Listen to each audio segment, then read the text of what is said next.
अखबार में घनश्याम दास का सोमनाथ पे इल्जाम सही है। सरासर झूठ।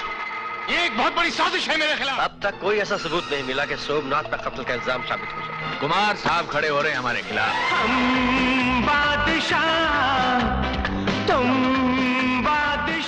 हिंदी सिनेमा के सदाबहार अभिनेता देवानंद ने अपनी फिल्मों के जरिए लोगों का मनोरंजन तो किया ही, साथ ही सामाजिक मुद्दों को उठाने में भी वे आगे थे। ऐसे में देव भला भारतीय बैडमिंटन खिलाड़ी सैयद मोदी पर फिल्म बनाने से कैसे चूकते, जिनकी 28 जुलाई 1988 को लखनऊ के केडी सिंह बाबू स्टेडियम के बाहर गोली मार कर हत्या कर दी गई थी। देवानंद के निर्माण निर्देशन में मर्डर मिस्ट्री थ्रिल से भरी इस फिल्म को रिलीज किया गया था 20 दिसंबर 1991 को, जिसकी मेन कास्ट में खुद उनके अलावा थे नसीरुद्दीन शाह, रमन कपूर, फातिमा शेख, किरण कुमार, परीक्षित साहनी व अनुपम खेर के अलावा कई और छोटे बड़े सितारे नजर आए थे। जितना बड़ा इल्जाम उतना ही बड़ा चैलेंज करते हैं ये, इसीलिए तो मशहूर है ये, या फिर मैं ये कहूँ कि बदनाम है ये, बदनाम। बप्पी लहरी के संगीत तले गीत लिखे थे सूरज सनीम ने, जिनके लिखे 4 गीत रखे गए थे फिल्म में।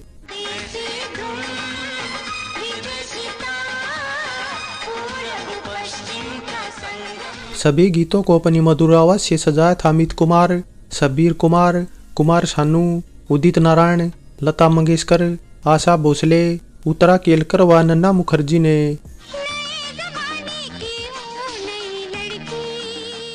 100 करोड़ फिल्म का गीत संगीत बेशक ज्यादा नहीं चला, लेकिन सुनने में 1-2 गीत अच्छे थे, जिसमें खास तौर पर लता मंगेशकर का गाया प्यार के लिए बनी हूँ मैं था। ये गीत ऐसा था जो लता मंगेशकर के गाए 90 के दशक के कुछ बेहतरीन गीतों में से भी एक था।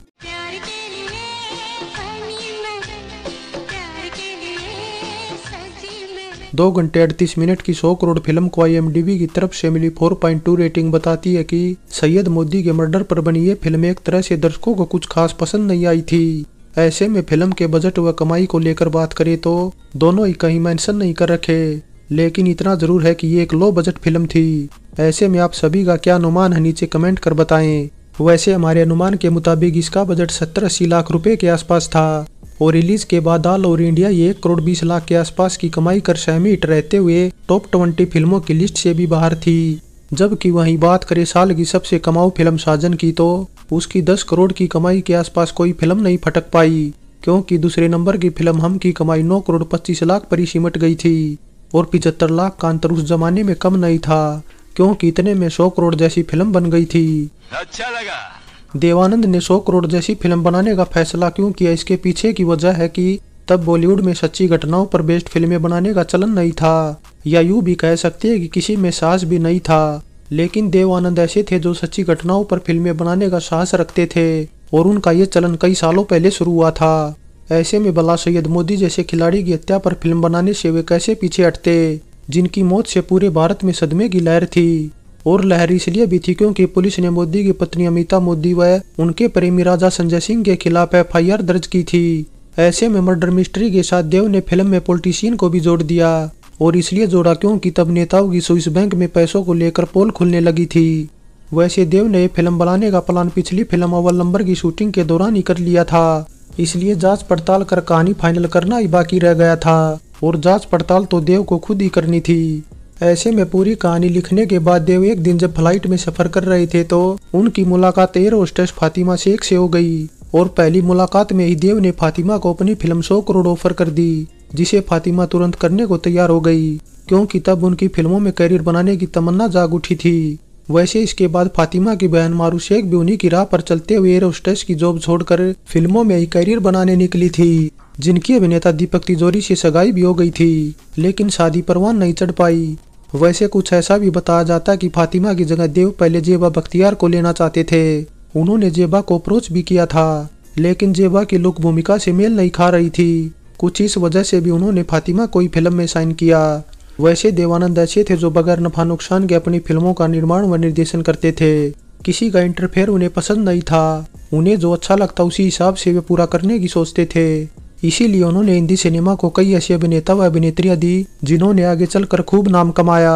शुरुआत जीनत अमान से हुई थी, जिसके बाद जरीना वहाब, टीना मुनीम, जैकी श्रॉफ, तब्बू, संजय दत्त से शादी करने वाली रिचा शर्मा, इसके बाद नताशा, एकता, नीरू बाजवा और भी न जाने कितने ही कलाकार थे जिनके गॉडफादर देवानंद ही थे। ऐसे में इस लिस्ट में फातिमा शेख के अलावा नन्ना मुखर्जी का भी नाम जुड़ गया। जो दरअसल मिस न्यूयॉर्क व मिस न्यू जर्सी भी रह चुकी थी।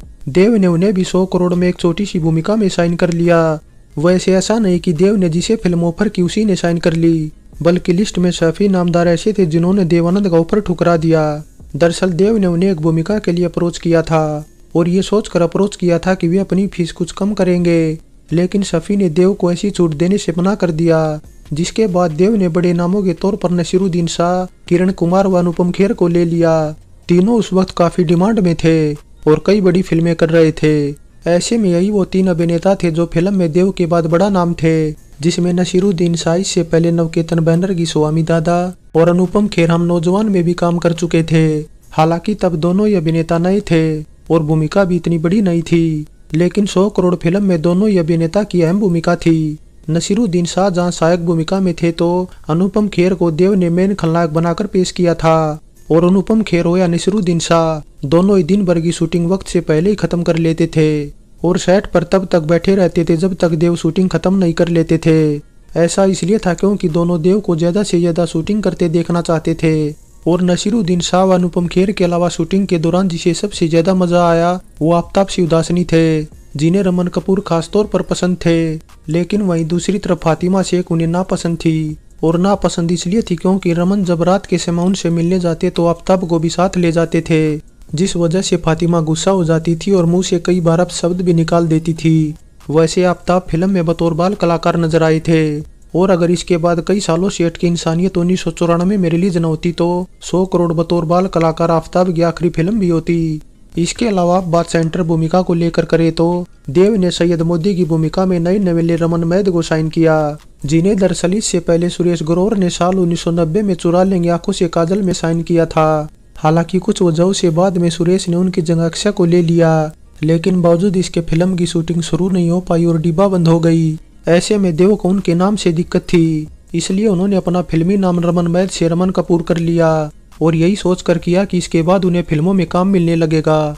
लेकिन इसके बाद उन्हें अजनबी टीवी सीरियल के अलावा कुछ भी ऑफर नहीं हुआ, इसलिए रमन देव की अगली फिल्म प्यार का तराना में भी भूमिका चाहते थे, लेकिन देव ने उन्हें ये कहते हुए रिजेक्ट कर दिया कि वे किसी भी भूमिका में फिट नहीं बैठ रहे।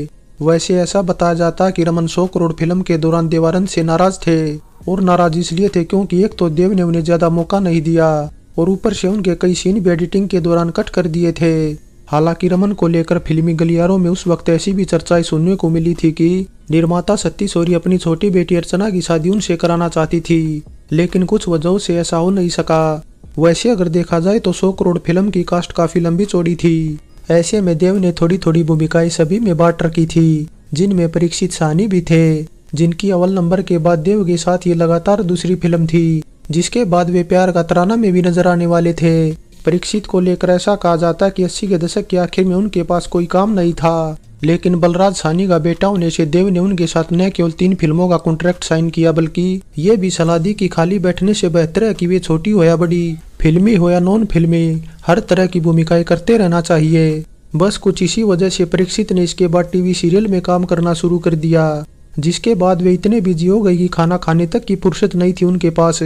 वैसे परीक्षित जहां देव की सलाह पर करियर चमकाने में कामयाब रहे तो डीके प्रभाकर ऐसे थे जिन्होंने लास्ट बार किसी फिल्म की सिनेमेटोग्राफी पूरी की, क्योंकि इसके बाद 1994 की गैंगस्टर फिल्म की सिनेमेटोग्राफी उन्होंने खराब सेहत के चलते अधूरी छोड़ दी थी, जिसके बाद देव ने उदय बर्मन से बाकी बचा काम पूरा कराया था। मैं बिल्कुल शक्तिहीन हो गया हूँ। आप शक्तिहीन नहीं शक्तिमान हैं। वैसे फिल्म 100 करोड़ की शूटिंग के दौरान एक वक्त ऐसा भी आया जब कुछ राजनीतिक दलों ने देवानंद को परेशान करना शुरू कर दिया, और परेशान करना इसलिए शुरू कर दिया क्योंकि देव ने फिल्म में बतौर मेन अभिनेत्री फातिमा शेख को साइन किया था, जिन्हें लेकर कहा जा रहा था कि वो पाकिस्तानी है और यहाँ जासूसी कर रही हैं। ऐसे में देव ने शिवसेना प्रमुख बाल ठाकरे को सबूत दिया कि वे भारतीय हैं, वह गुजरात की रहने वाली हैं और पाकिस्तान से उनका दूर दूर तक कोई संबंध नहीं है। वैसे ऐसा क्यों हुआ, इसके पीछे की वजह है कि पाकिस्तानी कलाकारों को लेकर उस वक्त मुंबई में बवाल मचा हुआ था और एडवाइजरी जारी की गई थी कि पाकिस्तानी कलाकारों को कोई काम नहीं दिया जाएगा। वैसे देवानंद की तरह तब महेश भट्ट भी इसी चपेट में थे, क्योंकि उनकी फिल्म साथी के दूसरे अभिनेता मोहसिन खान थे जो पाकिस्तानी थे, और मोहसिन को लेकर तो ऐसा भी बताया जाता है कि उनकी गाड़ी रुकवाकर उन्हें पीटा भी गया था। अरे भाई को ऐसे बादशाह को तेल लगाकर 100 करोड़ फिल्म के कुछ और किस्सों की बात करें तो पर्दे के पीछे व आगे दोनों ही तरफ स्विस बैंक का जिक्र कुछ ज्यादा ही चल रहा था। क्योंकि स्विट्जरलैंड शेड्यूल के दौरान नसीरुद्दीन शाह व फातिमा जब साथ बैठे थे तो नसीरुद्दीन शाह ने ये बताया कि स्विट्जरलैंड इससे पहले भी अपना इलाज कराने आए थे, जिस पर फातिमा ने कमेंट पास करते हुए कहा कि फिर तो उनका स्विस बैंक में अकाउंट भी होगा। हालांकि फातिमा ने ये बात सिर्फ मजाक में बोली थी, लेकिन फिल्म में तो देव ने स्विस बैंक का जिक्र कई बार किया और इसीलिए किया क्योंकि फिल्म में नसीरुद्दीन शाह व अनुपम खेर राजनेता की भूमिका में थे। घनश्याम दास जी, आपने तो कसम खाई थी कि सोमनाथ का बैंक अकाउंट है स्विट्जरलैंड में। कसम तो मैं अभी भी खाता हूँ श्रीमान। वैसे फिल्म में स्विस बैंक का जिक्र था तो देव ने थोड़े बहुत सीन स्विट्जरलैंड में भी फिल्माए थे और न केवल स्विट्जरलैंड बल्कि लंदन में भी कुछ सीन फिल्माए थे। तो ये तो बात रही 100 करोड़ फिल्म से जुड़े अनसुने किस्सों की। अब बात 37वें फिल्म फेयर की भी कर ली जाए तो 100 करोड़ को एक नॉमिनेशन तक नसीब नहीं हो पाया था। फाइनली 100 करोड़ फिल्म देवानंद की बेहतरीन पेशकश थी, जिसकी न केवल उन्होंने कहानी बेहतरीन लिखी बल्कि कड़ी मेहनत के साथ निर्देशन भी शानदार किया। ऐसे में पर्दे के पीछे जहां देवानंद का काम बेहतरीन था तो पर्दे पर नसीरुद्दीन शाह की भूमिका बेहतरीन थी। हालांकि इस तरह की भूमिका वे पहली बार कर रहे थे और इसीलिए इसके बाद वे देव की 2011 में आई चार्जशीट में भी नजर आए थे। लेकिन 100 करोड़ ऐसी फिल्म थी जो देवानंद के निर्देशन में बनी लास्ट सफल फिल्म थी, क्योंकि इसके बाद देव ने जितनी भी फिल्मों का निर्देशन किया सभी की सभी बुरी तरह फेल थी। ओल्ड इज गोल्ड में 100 करोड़ फिल्म पर हमारी ये पेशकश कैसी लगी नीचे कमेंट कर बताएं। अच्छी लगी है तो लाइक और शेयर करने के साथ चैनल सब्सक्राइब करें। तो चलते हैं, फिर मिलेंगे एक और नई वीडियो के साथ।